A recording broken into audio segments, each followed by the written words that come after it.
Hello students, मैं Sidhu Singh Yadav SSY academy के online series में मैं आप सबका स्वागत करता हूं। और आज लेकर आया हूं 14वां चैप्टर है 10वीं कक्षा का, जो कि सांख्यिकी है। तो इसमें जो है आप 2026 के एग्जाम की तैयारी के लिए रेडी क्वेश्चंस ऑब्जेक्टिव टाइप का देखिएगा। तो हम आपका ज्यादा समय नहीं लेते हुए चलते हैं प्रश्न की ओर। यहाँ प्रश्न है, वर्ग चिन्ह ऊपरी वर्ग सीमा प्लस डैश बटा 2 क्या होना चाहिए। यहाँ पर देख लीजिए, एक तो एक कॉमन सेंस काम करेगा, ऊपरी वर्ग सीमा प्लस निचली वर्ग सीमा या निम्न वर्ग सीमा लिखा रहेगा। माध्य माध्य का बहुलक नहीं होगा, यहाँ निम्न वर्ग सीमा डी वाले ऑप्शन में है। डी वाले ऑप्शन को जो है टिक कर सकते हैं, वो हमारे में डी वाले ऑप्शन को ब्लैक कर सकते हैं। अगला प्रश्न है कि चरों को आरोही या अवरोही क्रम में रखने पर बीच वाले चर का मान क्या कहलाएगा। कोई भी चर है, अगर उसको आरोही क्रम में रखें या अवरोही क्रम में रखें तो उसमें जो बीच वाला मान होता है वो माध्यिका कहलाता है। क्या कहलाता है? माध्यिका। इसलिए माध्यिका वाले ऑप्शन को ब्लैक करेंगे, वो हमारे में बी वाले ऑप्शन को हम ब्लैक करेंगे। तो बीच वाले ऑप्शन को क्या कहते हैं? माध्यिका। माध्य को नहीं कहते, माध्य औसत को कहते हैं। अगला प्रश्न है कि आंकड़ा 24, 15, 22, 13, 9, 10 तथा 30 का परिसर क्या है। तो परिसर का एक सूत्र होता है, उच्च सीमा घटाओ निम्न सीमा। उच्च सीमा घटाओ निम्न सीमा। तो यहाँ पर उच्च सीमा, सबसे बड़ी संख्या कौन सी है उसको उच्च सीमा कहेंगे, और सबसे छोटी संख्या क्या है? सबसे छोटी संख्या 9 है। तो 30 में से अगर 9 घटाते हैं तो आता है 21। 21 है बी वाले ऑप्शन में, तो हम बी वाले ऑप्शन को ब्लैक करेंगे। ठीक है, ये हो गया परिसर। 21 क्या हो गया? परिसर, यानी उच्च सीमा घटाओ निम्न सीमा, सबसे बड़ी संख्या घटाओ सबसे छोटी संख्या। अगला प्रश्न है 16 का मिलान चिन्ह क्या है। अब यहाँ पर मिलान चिन्ह जो होता है इस प्रकार से होता है, ये सारे के सारे मिलान चिन्ह है, ये रोमन अंक है, तो ये तो नहीं होगा। तो ये मिलान चिन्ह में 16 कैसे होता है? ये 4 खड़े लाइन होते हैं और तिरछी लाइन होती है एक, वो 5 होता है। तो 5, 5, 10, 5, 15, 1, 16, ये बी वाले ऑप्शन में है, तो बी वाले ऑप्शन को हम ब्लैक कर देंगे। अगला प्रश्न है कि निम्नांकित में कौन केंद्रीय प्रवृत्ति की माप नहीं है। जब हम सांख्यिकी पढ़ते हैं तो उसमें पढ़ते हैं माध्य, माध्यिका और बहुलक। माध्य, माध्यिका, बहुलक पढ़ते हैं तो इसमें देख लीजिए केंद्रीय प्रवृत्ति के माप होते हैं। माध्य, माध्यिका और बहुलक तीनों केंद्रीय प्रवृत्ति के ही माप है, जिसमें मानक विचलन केंद्रीय प्रवृत्ति के माप नहीं है, इसलिए हम डी वाले ऑप्शन को ब्लैक करेंगे। चलते हैं अगले प्रश्न की ओर। चलिए देखते हैं। प्रश्न है कि प्रथम 5 पूर्ण संख्याओं का माध्य कौन सा होगा। प्रथम 5 पूर्ण संख्या जो होता है वो क्या होता है? पूर्ण संख्या 0 से शुरू होता है, तो 0 से, वो भी कह रहा है प्रथम, इसीलिए हम 0 से शुरू करते हैं। तो 0 + 1 + 2 + 3 + 4, यही 5 है। 1, 2, 3, 4, 5 हो गए। इसको 5 से भाग देते हैं। 4, 3, 7, 2, 9, 1, 10, यानी 10 में 5 से भाग देंगे तो कितना आ जाएगा? 2। तो यहाँ देख लीजिए, प्रथम 5 पूर्ण संख्याओं का माध्य जो है 2 आएगा, यानी प्रथम 5 पूर्ण संख्याओं को जोड़ करके 5 से भाग दे देना है, क्योंकि वो संख्या में 5 है इसीलिए, तो आ जाएगा 2। अगला प्रश्न है कि प्रथम 5 अभाज्य संख्याओं का माध्य क्या होगा। अब यहाँ अभाज्य संख्याएं हैं, क्या है? अभाज्य संख्या।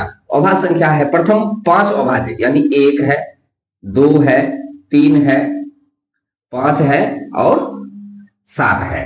ये सारे प्रथम 5 अभाज्य संख्याएं हैं। अभाज्य संख्या ऐसी संख्या जिसमें किसी भी संख्या से भाग नहीं लगे, स्वयं और एक को छोड़ करके, उसको अभाज्य संख्या कहते हैं। तो इसको देखिए, 7, 5, 12, 12, 3, 15, 15, 3, 18, यानी 18/5 करते हैं तो ये हो जाता है 5 तिया 15, 5 6 30, यानी 3.6। 3.6 जो है ये सी वाले ऑप्शन में है, आप सी वाले ऑप्शन को ब्लैक कर सकते हैं। चलिए, तो ये प्रश्न देख रहे हैं, 3, 4, 5, 17 तथा x का माध्य 6 हो, ये 6 हो, तो x का मान क्या होगा। तो ऐसे में हम क्या करते हैं, इन सबको जोड़ लेते हैं। 17, 5, 22, 22, 4, 26, 26, 3, 29 है, तो 29 और प्लस ये x है। इस x को हम जोड़ नहीं सकते, इसलिए इतना बराबर लिख लेंगे। 6 तो है ही, और संख्या कितनी है? 1, 2, 3, 4, 5, तो 6 को 5 से गुना कर दीजिए, यानी टोटल संख्या 30 होनी चाहिए। 6 × 5 = 30। अब क्या करते हैं, x को अगर रखते हैं x बराबर, तो x के बराबर में यहाँ 30 है, तो यहाँ 30 रखेंगे। ये 29 को x के उस पार भेजेंगे, सॉरी बराबर के उस पार भेजेंगे, तो -29 हो जाएगा। तो यहाँ पर x बराबर क्या आ जाएगा? 30 में से 29 गया तो x बराबर आ जाएगा 1। तो यहाँ पर देख रहे हैं कहाँ है ऑप्शन? ए वाले ऑप्शन में 1 लिखा हुआ है, तो हम ए वाले ऑप्शन को गोल घेरा लगा देंगे। यानी ब्लैक कर देंगे। अगला प्रश्न है कि यदि लगातार 4 विषम संख्याओं का माध्य 6 है तो सबसे बड़ी संख्या है। अब लगातार 4 विषम संख्या, अब ये पता नहीं है कि कौन सी विषम संख्या, तो मान लेते हैं कोई भी विषम संख्या है x, कोई भी विषम संख्या क्या है x, और 4 वो है, तो अगला जो विषम संख्या होगा वो उससे ज्यादा 2 ज्यादा होगा। अब जैसे कि कोई मान लीजिए 3 है विषम संख्या, अगला विषम संख्या क्या होगा 5, तो 3 से कितना ज्यादा है 2, 5 का अगला विषम संख्या क्या होगा 7, 7 जो है 5 से कितना ज्यादा है 2। तो इस तरह से आप ऐसा लिख सकते हैं कि x है, अगला संख्या होगा x + 2, 2 जोड़ देते हैं, प्लस फिर x + 4 और x + 6। इस तरह से ये 1 2 3 और 4 संख्याएं हैं, और इसमें जो है 4 संख्या को हम 4 से भाग देंगे तो ये आ जाता है 6, इसका माध्य है 6। अब इसको जोड़ते हैं, कितने x है 1 2 3 4 x है, तो हम इसको लिख सकते हैं 4x प्लस 6 4 10 2 12, ठीक है, तो 12 बराबर हम लिख सकते हैं, इसको क्रॉस मल्टीप्लिकेशन करते हैं, 4 गुना 6 हो जाता है 4 छके 24, तो यहाँ पर हम 4x बराबर लिख सकते हैं 24, इसको उधर भेजेंगे तो -12 आ जाएगा, तब 4x बराबर आ जाएगा 24 में से 12 गया तो 12, 4 से इसको हम काट सकते हैं, यानी x का मान आ गया है 3, x का मान आ गया है 3। अब पूछ रहा है सबसे बड़ी संख्या क्या होगी, तो सबसे बड़ी संख्या ये होगी, x में 6 जोड़ना यानी 3 में 6 जोड़ना है, x का मान निकल गया 3, तो 3 में 6 जोड़ेंगे 6 3 9, तो देखते हैं बी वाले ऑप्शन में 9 लिखा हुआ है, बी वाले ऑप्शन को घेर देंगे, काला कर देंगे, तो इस तरह से हम इसको बड़ी आसानी से बना सकते हैं। चलते हैं अगले प्रश्न की ओर, आइए देखते हैं कि अगला प्रश्न है x + 3 x + 6 x + 9 तथा x + 12 का समांतर माध्य क्या होगा। अब यहाँ पर आपको लिख लीजिए, यानी x, और या ऐसे भी कर सकते हैं आप कि जैसे कि कितने x है 1 2 3 4 5, यानी लिख लीजिए 5x प्लस अंक को जोड़िए 12 9 9 12 21 21 6 27 27 3 30, इससे ज्यादा नहीं है 30, बटा लिख लीजिए कितने हैं 1 2 3 4 5, 5 संख्याएं हैं, 5 से भाग दे दीजिए। तो इसमें जो है हम क्या कॉमन ले सकते हैं, कॉमन लेने के लिए हम देखते हैं 5 इसमें भी है और 5 के टेबल में 30 भी है, तो 5 कॉमन लेते हैं, बच जाता है x प्लस 5 के टेबल में 6 टाइम आता है 6 बार, तो ऐसा लिखते हैं, अब बटा 5 है, तो अब 5 5 कट गया तो क्या बच गया x + 6, तो यहाँ पर इसका जो है समांतर माध्य होगा x + 6, इसका क्या होगा x + 6 वाले ऑप्शन को आप ब्लैक कर सकते हैं। अगला प्रश्न है कि 13 और 19 के बीच समांतर माध्य क्या होगा, 13 और 19, तो 13 और 19 का समांतर माध्य करने के लिए दोनों को जोड़ के आधा कर देंगे, तो 13 19 होता है 32, 32 का आधा होता है 16, 16, तो 16 वाले ऑप्शन यानी बी वाले ऑप्शन को आप ब्लैक कर सकते हैं, है ना आसान। अब चलते हैं वर्ग अंतराल 130 से 150 का वर्ग चिन्ह क्या है।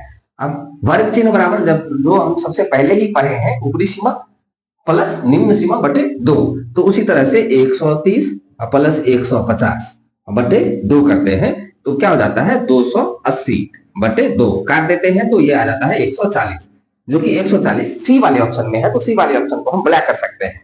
अगला प्रश्न है 2 से 5 5 से 8 8 से 11 11 से 14, ये जो है इसके वर्गों की लंबाई क्या है, कितना कितना बढ़ रहा है, 3 3 बढ़ रहा है, 2 3 5 5 3 8 8 3 11 3 3 बढ़ रहा है, यानी इसकी वर्गों की लंबाई है 3, तो हम 3 वाले ऑप्शन को काला कर सकते हैं, ब्लैक कर सकते हैं। आइए देखते हैं अगला प्रश्न है कि बहुलक बराबर 3 इंटू डैश माइनस माध्य 2 गुना माध्य होता है। अब यहाँ पर देख लीजिए, कॉमन सेंस भी काम करेगा कि यह बहुलक है या माध्य है, तो यह माध्यिका होना चाहिए, या ऐसे एक सूत्र होता है कि बहुलक बराबर 3 गुना माध्यिका माइनस 2 गुना माध्य, तो यहाँ पर जो है माध्यिका भराएगा, तो माध्यिका जो है बी वाले ऑप्शन में है, तो बी वाले ऑप्शन में हम ब्लैक कर देंगे। चलिए देखते हैं अगला प्रश्न है कि 3 4 0 3 4 5 का बहुलक क्या होगा। अब यहाँ पर हम देख पा रहे हैं कि 4 जो है सबसे ज्यादा बार है, और 3 भी 2 बार है, और 4 भी। बहुलक उसी को कहते हैं जो चर में जिसकी बारंबारता सबसे अधिक हो, यानी जो बार बार आ रहा है, सबसे ज्यादा बार कौन सा आ रहा है वही बहुलक होता है। लेकिन यहाँ क्या आता है कि 3 भी आ रहा है बार बार और 4 भी बार बार, यानी 3 भी 2 बार आया है, 4 भी 2 बार, दोनों की संख्या बराबर है, तब हम क्या करते हैं दोनों को जोड़ देते हैं, 3 और 4 क्या होता है 7, 7 का आधा जो है 3.5 यानी 3.5, तो 3.5 डी वाले ऑप्शन को आप ब्लैक कर सकते हैं, काला कर सकते हैं। देखते हैं अगला प्रश्न है कि किसी बारंबारता का बहुलक होता है। जैसा कि हमने अभी पहले बताया है कि किसी बारंबारता का बहुलक क्या होता है, जिसकी बारंबारता सबसे अधिक हो, यानी अधिकतम बारंबारता का मान। ये महत्तम मान नहीं होता है, कम से कम बारंबारता का मान नहीं होता, जो जिसकी बारंबारता सबसे ज्यादा हो, यानी अधिकतम। तो अधिकतम है सी वाले ऑप्शन में, तो सी वाले ऑप्शन को हम ब्लैक कर सकते हैं। अगला प्रश्न है किसी असममित बंटन का माध्य और माध्यक 26.8 और 27.9 है, तो बहुलक क्या होगा। अभी अभी हमने पढ़ा है कि बहुलक बराबर होता है 3 गुना माध्यिका और माइनस 2 गुना माध्य। तो यहां पर हम करके देख लेंगे। यहां पर दिया है माध्य और माध्यक, तो 3 गुना माध्यक, ये माध्यक है और ये माध्य है, तो हम माध्यक 3 गुना माध्यक लिखते हैं, यानी 3 गुना 27.9 माइनस 2 गुना माध्य लिखते हैं। माध्य है 26.8, 26.8। इसको गुना करने पर प्राप्त होता है 9 या 27, 3 सते 21, 2 23 के 3 बाकी 2, 3 दूनी 6, 2 8, यानी 83.9 माइनस 2 से करते हैं 2 अठे 16, 2 छके 12, 1 13, 2 दूनी 4, 1 5, तो 53.6। तो 83 में 53 गया तो बच गया 30, 30.1, 30.1। देखिए 30.1 जो है ए वाले ऑप्शन में है, या अगर घटाते हैं यानी 83.7 माइनस 53.6, तो 6 में से 7 में से 6 गया 1 बच जाता है, 83 में 53 गया तो 30 बच जाता है। 30.1 जो है ए वाले ऑप्शन में है, ए वाले ऑप्शन को हम ब्लैक कर सकते हैं। अब चलते हैं अगले प्रश्न की ओर। अगला प्रश्न है कि 8, 7, 12, 15, 10, 9, 11 की माध्यिका होगी। अब ये देखिए उल्टा पुल्टा है, कहीं बड़ा है कहीं छोटा है, फिर इससे बड़ा, फिर बड़ा है, फिर छोटा है, छोटा है ऐसे। तो हम इसको क्या करेंगे, सबसे पहले आरोही क्रम में या अवरोही क्रम में सजा लेंगे, या नीचे से ऊपर लिखे या ऊपर से नीचे लिखे। नीचे से ही ऊपर लिखते हैं। सबसे छोटी संख्या है यहाँ 7, फिर है 8, फिर 9 है, फिर 10 है, फिर 11 है, फिर 12 है और फिर 15 है। इतनी संख्याएं हैं। अगर कोई भी संख्या 2 बार है तो हम फिर भी एक ही बार लिखेंगे, उसको 2 बार नहीं लिखेंगे। तो आप देखते हैं 1 2 3 4 5 6 7, 1 2 3 4 5 6 7, 7 संख्याएं हैं। 7 संख्या में आधा इधर आधा इधर कर देते हैं, तो बीच में क्या बच जाता है 10। तो 10 जो है यही इसकी माध्यिका होगी, जो हम इससे पहले पढ़ चुके हैं कि बारंबारता में जो है बीच वाले संख्या को आरोही अवरोही क्रम में रखने पर बीच वाले संख्या को क्या कहते हैं, तो माध्यिका कहते हैं। तो यही है माध्यिका। माध्यिका जो है 10 हो जाएगा। तो ए वाले ऑप्शन में 10 लिखा हुआ है, ए वाले ऑप्शन को हम ब्लैक कर देंगे। चलते हैं अगले प्रश्न की ओर। चलिए देखते हैं अगला प्रश्न है कि निम्नलिखित वितरण में बहुलक वर्ग क्या होगा। तो बहुलक वर्ग जो होता है जिसकी बारंबारता सबसे अधिक है। यहाँ पर देख पा रहे हैं कि सबसे बारंबारता ज्यादा है 45, इससे ज्यादा कहीं नहीं है। अब 45 का वर्ग क्या है, तो 45 का वर्ग है 20 से 30। तो यहाँ पर हम 20 से 30 वाले ऑप्शन में ब्लैक कर देंगे और ये हमारा आंसर हो जाएगा। बहुत ही आसान है। तो अगला प्रश्न है कि त्वरण खींचने के लिए वर्ग अंतराल का को होना चाहिए, किस विधि में होना चाहिए, समावेशी, अपवर्जी, एवी दोनों या कोई नहीं। तो ये अपवर्जी विधि में ही होना चाहिए। तो अपवर्जी विधि में क्या होता है कि जैसे 10 से 15 है तो 15 से 20, 20 से 25, इस प्रकार से होना चाहिए। समावेशी विधि में क्या होता है कि समावेशी विधि में सभी समावेश होता है। इसमें अपवर्जी में होते हैं कि 10 तो शामिल होंगे लेकिन 15 शामिल नहीं होंगे, लेकिन ये हो गए अपवर्जी विधि। ये क्या हो गए अपवर्जी। अब समावेशी क्या है, समावेशी समावेशी समावेशी होते हैं 10 से, जैसे हो गया 14 लिखते हैं, तो यहाँ 15 से लिखते हैं 15 4 19, फिर यहाँ 20 से लिखते हैं 20 4 24। तो इस तरह से इसमें क्या होता है, इसमें 10 भी शामिल आ सकता है, संख्या 10 भी शामिल हो सकता है और 14 भी शामिल हो सकता है, इसीलिए इसको समावेशी कहते हैं। ठीक है, ये समावेशी हो गया। तो इस तरह से इसको अपवर्जी विधि में होना आवश्यक है ताकि इसका मध्यमान निकाल सके। अगर ऐसा भी होता है तो हम इसको समावेशी में निकाल लेते हैं। चलते हैं, अब हम मिलते हैं आपको अगले वीडियो में। आज यहीं तक रहने देते हैं। ये VVI क्वेश्चन है, ये सभी प्रश्न अगर पढ़ लेते हैं तो आपको 100% है कि इसमें से प्रश्न जितने भी लिखे गए हैं उसमें से कुछ न कुछ जरूर ही आ जाएंगे। मतलब बारंबारता यानी सांख्यिकी चैप्टर से जितने भी पूछे जाएंगे उनमें से यही सब क्वेश्चन आएंगे। तो आप इसको एक बार जरूर देखें, शुरू से अंत तक बिना स्किप किए हुए देखते रहें। हम आपको मिलते हैं अगले वीडियो में। धन्यवाद।